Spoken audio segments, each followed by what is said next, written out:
வணக்கம் அன்புற்றுக்கோள் நேயர்களே, இன்றைக்கி நம்ம பார்க்குறது ரீகாயில் லோடிங் எப்படி பண்ணுறோம் அப்படிங்கிறத பார்க்குறோம். இந்த ஸ்ப்ரிங் கட் ஆகிருக்கும் அல்லது கலண்டு வந்திருக்கும். அதை நம்ம எப்படி திரும்ப அந்த காயில் வந்துட்டு சுற்றி அந்த ஸ்ப்ரிங்கு ஆக்ஷன் கொடுக்க வைக்கிறதுங்கிறத தான் பார்க்க போகிறோம்.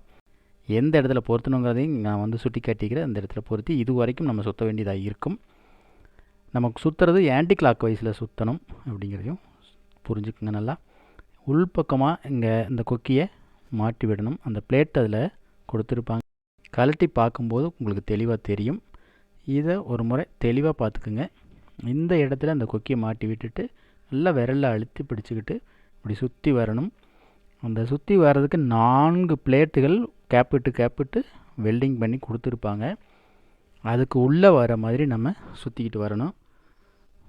நல்லா அழுத்தி பிடிச்சிக்குங்க, இல்லைன்னா கலண்டு வரும். ஒரு சுற்று வந்துட்டோம் அப்படின்னா அடுத்தடுத்த சுற்றுக்கள் ஈஸியாக நம்ம சுற்றிட முடியும். ரொம்ப பெரிய ரிஸ்கெல்லாம் இல்லை, எல்லாருமே இதை ஈஸியாக செய்ய முடியும்.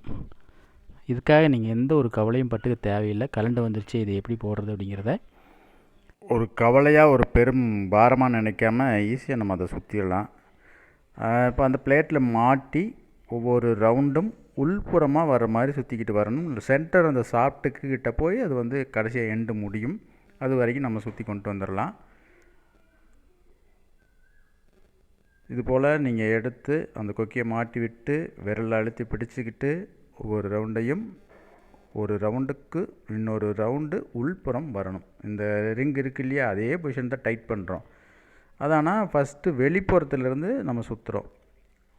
ரிங்கை உள்ளேருந்து சுற்றுறது கிடையாது. ரிங்கினுடைய வெளி விளிம்பை எடுத்து அந்த பிளேட்டில் ஒரு முனையில் மாட்டிட்டு அந்த முனையை வந்துட்டு நல்லா நம்ம விரலில் அழுத்தி பிடிச்சிக்கிட்டு அந்த 4 பிளேட்டுக்கு இடையில் உள்ளே வச்சு சுற்றணும். இப்படி கை மறைச்சிக்கிறதுனால உங்களுக்கு வெவ்வேறு ஆங்கிளில் இருந்துட்டு நான் வந்துட்டு காட்சியில் காட்டுறேன். ரிவர்ஸ் அடித்து நீங்கள் பார்த்தாலும் கூட அது திரும்பவும் அந்த கை மறைச்சிருக்கு. அதனால தான் நான் வந்துட்டு காட்சியில் வெவ்வேறு ஆங்கிளில் எடுக்கிறதுக்காகத்தான் திரும்ப நான் வந்துட்டு ஒன்றே ஓட்டுற மாதிரி இருந்திருக்கும். அதுக்காகத்தான் எடுத்துருக்கிறேன். இப்போ ஒரு சுற்று நம்ம சுற்றிட்டோம் அப்படின்னா மற்ற சுற்றுக்கள் அதுக்கு உள்ளே வச்சு சுற்றுற போது ரொம்ப ஈஸியாக இருக்கும். அந்த ஒரு சுற்றுறது ரொம்ப கஷ்டமாக அப்படின்னா அதுவும் கிடையாது. ரொம்ப ஈஸியாக சுற்றிடலாம். ஒரு டைம் நீங்கள் போட்டு பார்த்தீங்கன்னா ஈஸியாக உங்களுக்கு பழகிடும். சரி, இது போல் தான் சுற்றுங்க.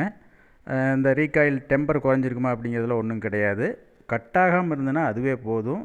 ரொம்ப அழகாக வந்துட்டு அது ரீகாயில் ஆகுங்கிறத நம்ம லாஸ்ட்டாக நம்ம பார்த்து தெரிஞ்சுக்கலாம். சரிங்களா?